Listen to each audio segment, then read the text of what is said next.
Assalamualaikum warahmatullahi wabarakatuh. Selamat datang di chapter 3 pelajaran bahasa Inggris untuk kelas 11.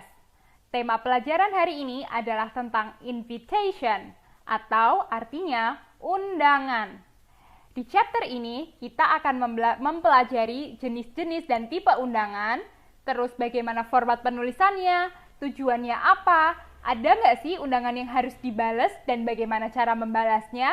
Semuanya akan lengkap dibahas di chapter kali ini. Yuk langsung kita mulai aja. First thing first, let's define what invitation is. Invitation itu artinya undangan. Nah, ada berapa tipe ya undangan dalam bahasa Inggris? Jadi, kalau dalam bahasa Inggris kita bagi undangan menjadi dua, yaitu formal and informal. Informal, oke. Bedanya apa? Yuk kita bahas yang formal terlebih dahulu. A formal invitation is an invitation which follows a dignified form, tone, or style in agreement with the established norms, customs, or values. Jadi kalau undangan yang formal itu mereka itu punya bentuk, tone, dan juga style, gaya ya di sini yang sesuai dengan norma. Customs di sini artinya budaya, and values, dan nilai-nilai. Maksudnya gimana sih ini? Jadi misalnya undangan untuk acara keagamaan, misalnya undangan untuk acara pengajian gitu ya. Nah, itu tuh ada form khusus yang dalam tanda kutip tidak tertulis bahwa harus diawali dengan kata Assalamualaikum. Kenapa awalnya harus Assalamualaikum? Kan ini tadi undangan keagamaan ya, karena kita punya values di sini, nilai-nilai keagamaan yang berkaitan dengan acaranya. Makanya untuk menunjukkan keislaman atau dalam tanda kutip ya keislaman gitu ya, dari acara tersebut itu diawali misalnya dengan Assalamualaikum. Tapi misalnya kalau di agama lain juga pasti akan berbeda dan punya stylenya tersendiri, ada gayanya tersendiri. Atau misalnya kalau yang lebih umum, kalau undangannya undangan pernikahan misalnya, atau undangan acara wisuda atau apa gitu kan lebih umum gitu ya pesertanya, itu pasti akan ada nilai-nilai atau norma-norma tertentu yang dianut gitu. Misalnya kalau undangan wisuda Universitas A dengan Universitas B mungkin akan beda karena misalnya jargonnya beda, atau jurusan satu dengan jurusan yang lain itu juga bisa berbeda gitu ya. Nah, formal invitation ini contohnya di mana aja sih yang sering kita temui? Nah, this kind of formal invitations usually found in graduation ceremony, ini untuk acara wisuda, religious events juga bisa tadi sebagai contoh ya, acara-acara keagamaan, bisa juga kayak misalnya opening a new place gitu ya, new school misalnya, pada pembukaan sekolah baru dan lain sebagainya. Itu biasanya kalau konteks acaranya adalah formal, berarti yang dipakai adalah yang formal invitation. Nah, tadi kan kita punya dua tipe, yang formal ini sudah kita bahas, yang kedua kita punya yang informal. What is the definition of informal invitation? It is an invitation which is more casual. Maksudnya more casual tuh lebih sehari-hari, lebih sederhana, lebih apa ya istilahnya ya, lebih simple lah, lebih nggak ribet gitu ya, nggak yang harus mengikuti suatu struktur tertentu. Nah, it is sent by short message or memo to the invitee. Nah, biasanya kalau yang informal invitation itu pesannya lebih singkat, jadi kayak undangannya pun dalam bentuk SMS atau pesan WA atau memo, itu nggak apa-apa gitu ya, karena tadi lebih casual. Nah, kalau yang informal invitation ini pasti kita sering temui dalam kehidupan sehari-hari, lebih sering lah kita temui dalam kehidupan sehari-hari daripada yang formal gitu ya. Misalnya kayak teman kamu mau ngundang ke rumahnya dia di liburan besok hari Minggu gitu ya. Nah, itu biasanya di WA aja, besok ke rumah aku yuk. Nah, itu sebenarnya suatu undangan tapi informal, makanya nggak mengikuti suatu struktur tertentu dengan pembukaan nanti kata pengantar, pakai pembukaan kata apa sih istilahnya ya, openingnya, terus acaranya di mana, jam berapa dan lain sebagainya, nggak se-rigid nggak se-strict atau sepanjang yang formal kayak gitu.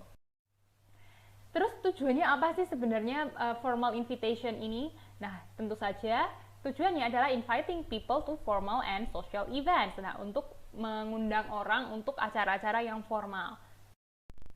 Lanjut tentang keistimewaan bahasa dari formal invitation. Nah, formal invitation should use a simple, precise, and concise words.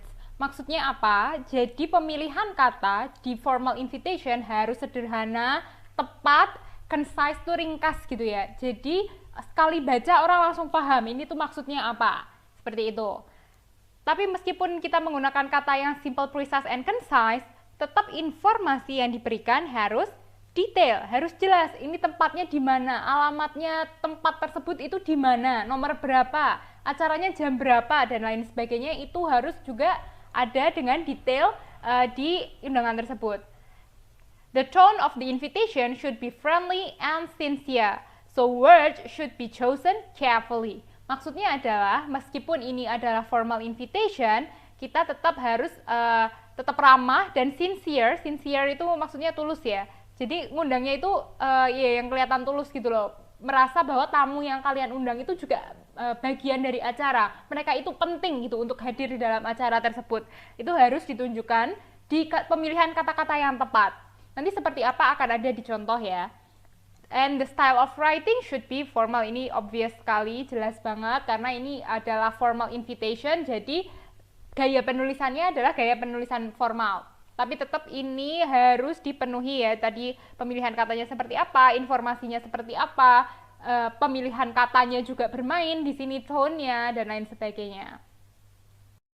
Oke, nah ini kita akan fokus ke yang formal invitation karena dia yang punya struktur tertentu gitu ya. Nah strukturnya ini yang harus kita ikuti, makanya kita harus paham dulu gimana formatnya dari undangan yang formal. Pertama, first line, baris pertama ya ini, apa yang harus ditulis? The name of the person who invites. Apa maksudnya? Jadi baris pertama itu harus ada siapa yang ngundang itu tuh, ditulis. Misalnya Mr. John yang mengundangnya itu disebutin. Siapa yang mengundang? Oke. Mengundang. Ini penting ya. Biar nggak kebalik sama yang nanti baris ketiga ada. Oke, jadi yang atas siapa yang mengundang dulu. Baris kedua is the request for participation. Nah, ini meminta orang lain untuk berpartisipasi. Nah, siapa sih orang lain itu? Nah, nih ada di third line, ada di baris ketiga. The name of the persons invited. Siapa yang diundang. Oke. Jadi jangan sampai kebalik ya. Yang atas itu kalau formal invitation yang mengundang dulu. Yang bawah, yang baris ketiga adalah yang diundang itu siapa, gitu ya. Oke.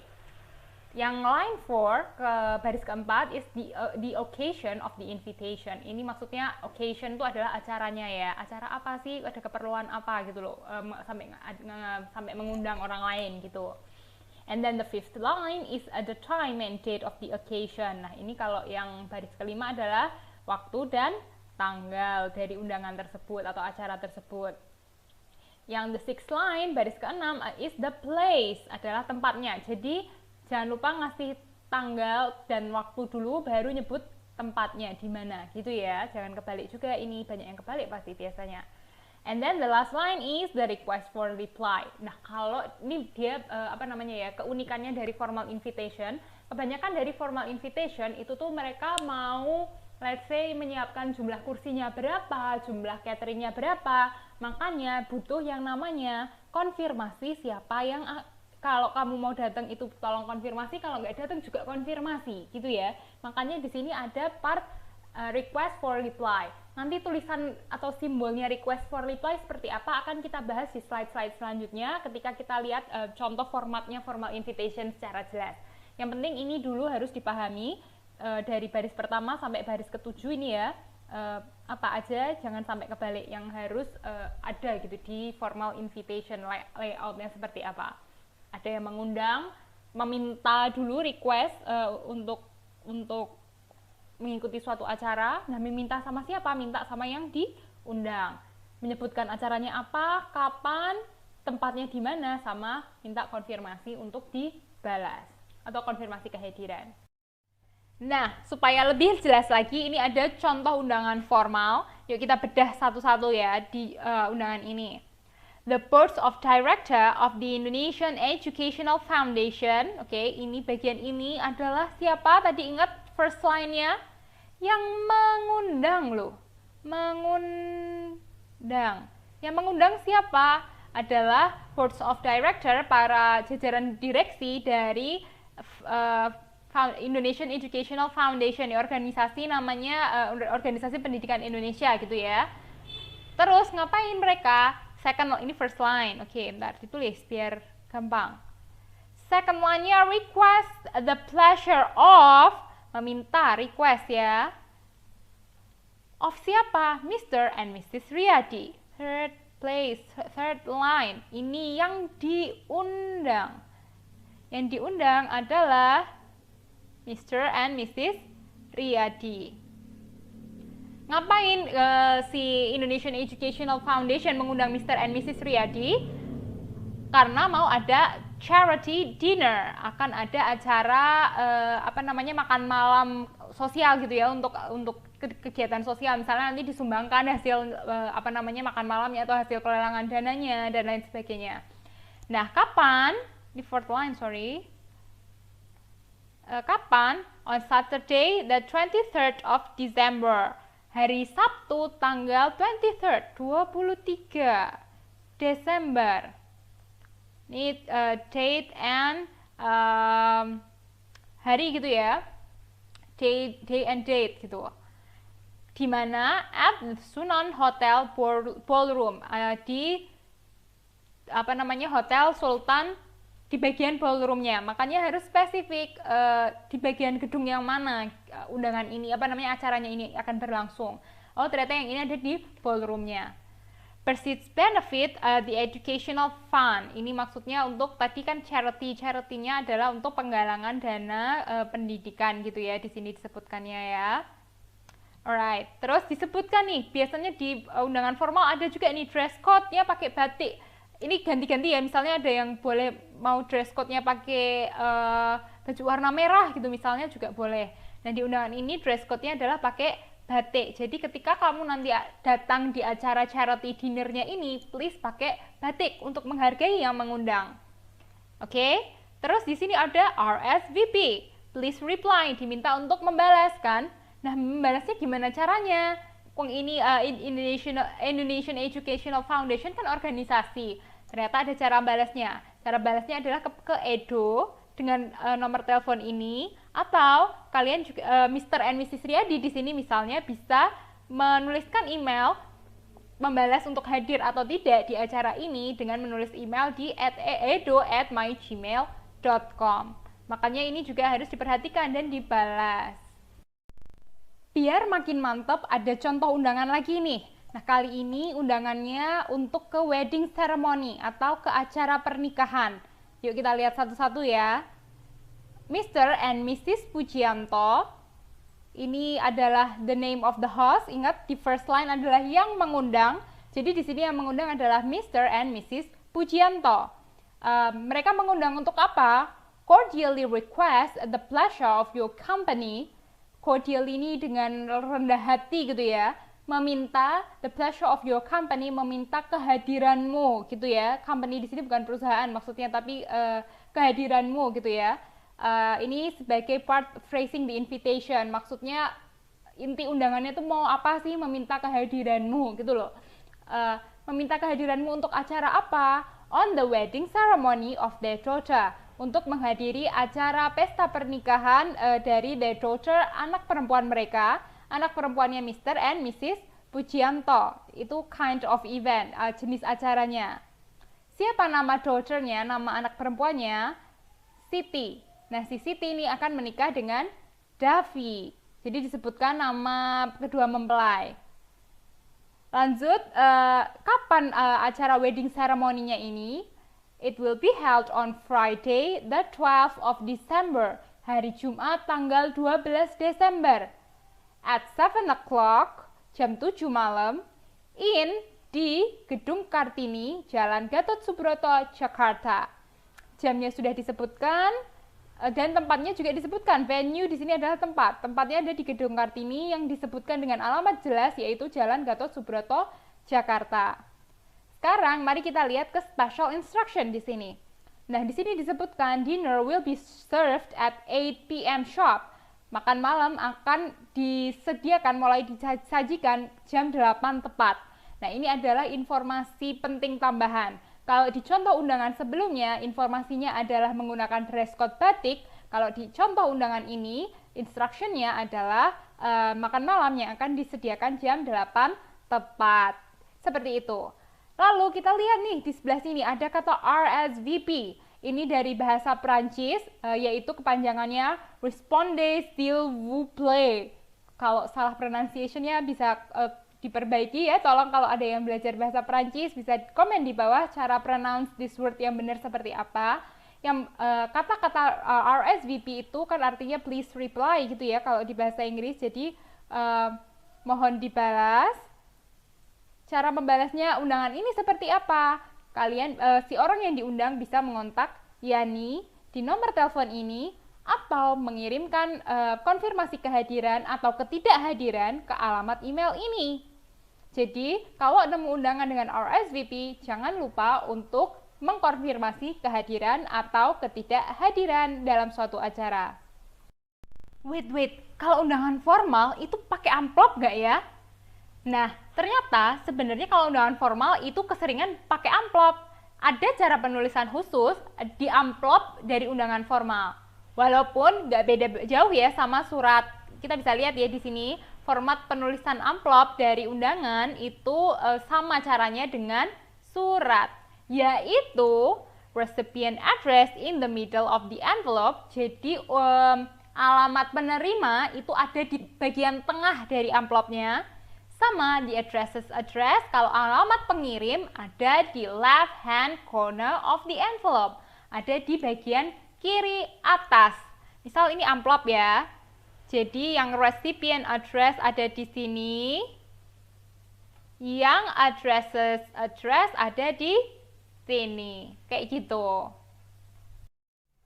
Setelah kita melihat tadi contoh dari formal invitation dan bagaimana penulisan formal invitation bagian amplopnya, sekarang kita lihat yuk tadi gimana kita merespon dari suatu formal invitation, terutama yang ada RSVP-nya. Harus ada apa aja sih kalau kita mau merespon suatu formal invitation?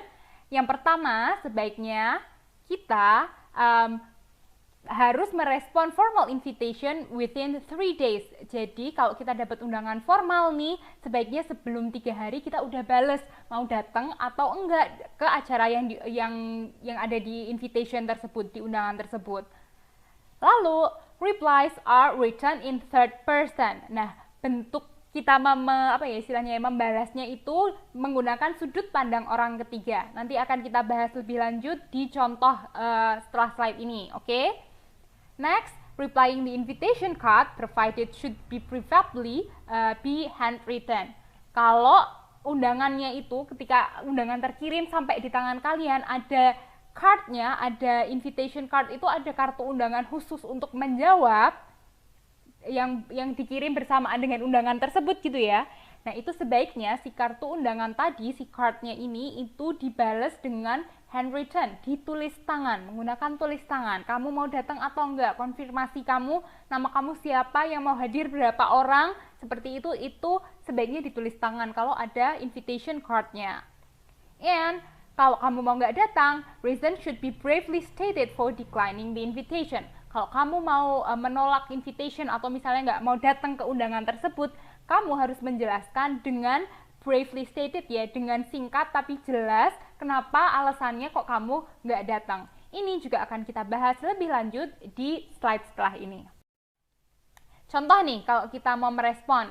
Yang pertama kita respon kalau kita accept the invitation, menerima undangan tersebut. Contohnya kayak gini. Kita mengacunya ke undangannya Mr. and Mrs. Pujianto tadi ya, yang mau mengadakan pesta pernikahan anaknya yang bernama Siti. Oke, yang pertama ini ada Mr. and Mrs. Eri Utomo yang mau datang nih ke acara pernikahan anaknya Mr. and Mrs. Pujianto. Gimana ya cara menjawabnya?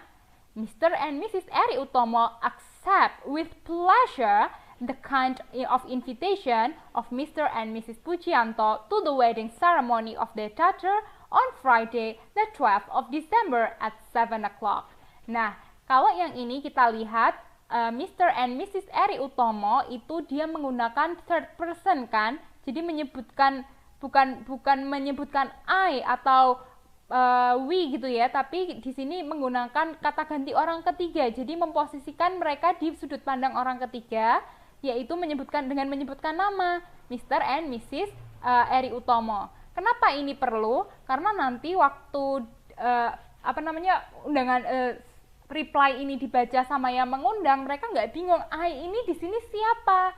Nah, tapi kalau dari awal disebutkan menggunakan orang ketiga dengan nama asli, Mr. and Mrs. Eri Utomo, jadi kan langsung, yang dimaksud tuh si ini, gitu loh. Makanya perlu pakai sudut pandang orang ketiga dalam menjawab invitation.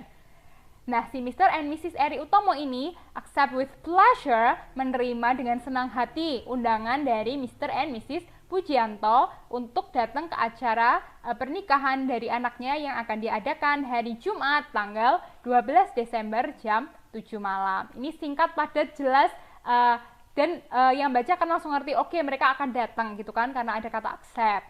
Atau bisa juga nih, lebih singkat lagi.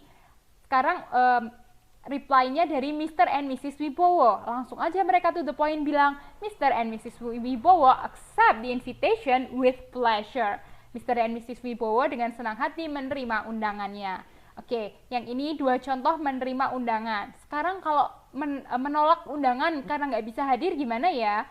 Yang pertama ada contoh Mr. and Mrs. Situmorang. Oke, ini nama sudut pandang orang ketiga juga ya. Regret, menyesal that they are unable to accept the kind invitation of Mr. and Mrs. Pujianto for Friday the 12th of December at 7 o'clock due to prior engagement. Nah, ini dia menolakkan dengan halus karena bilang regret dengan menyesal. They are unable, di sini bilang mereka nggak bisa nih untuk accept invitation, nggak bisa memenuhi undangannya. Kenapa nggak bisa? Due to prior engagement, karena udah ada urusan lain sebelumnya seperti itu. Nah, ini mereka Mr. and Mrs. Situmorang di sini mereka dengan jelas dan singkat menyebutkan alasan ketidakhadirannya. Ada lagi nih contoh misalnya, Mr. and Mrs. Wibowo regret to decline the invitation due to health reasons. Ini juga bisa. Kalau Mr. and Mrs. Wibowo nggak bisa datang nih ke acara undangan yang diberikan dari Mr. and Mrs. Pujianto karena alasan kesehatan. Juga bisa jadi satu kalimat ini tapi menjawab mau datang atau tidak dengan alasan yang jelas. Well, Miss, apa cukup cuman dengan accept sama decline invitation? Cuman itu aja cara menjawab undangan? Well, ternyata enggak loh.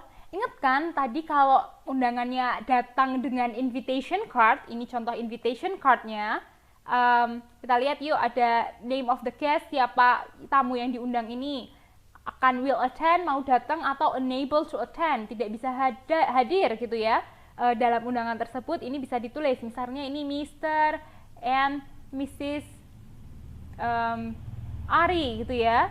Mereka kalau mau datang tinggal centang yang ini, kalau nggak bisa datang berarti yang dicentang yang ini. Terus biasanya ada beberapa jenis undangan yang kalian punya preferensi makanan tersendiri nggak? Misalnya maunya kalau kalian vegetarian atau cuman mau makanan halal aja, itu juga bisa. Misalnya Mr. and Mrs. Ari adalah vegetarian, berarti dicentang ini supaya ketersediaan makanan untuk mereka yang vegetarian itu cukup gitu ya. Nah, ini namanya responding card.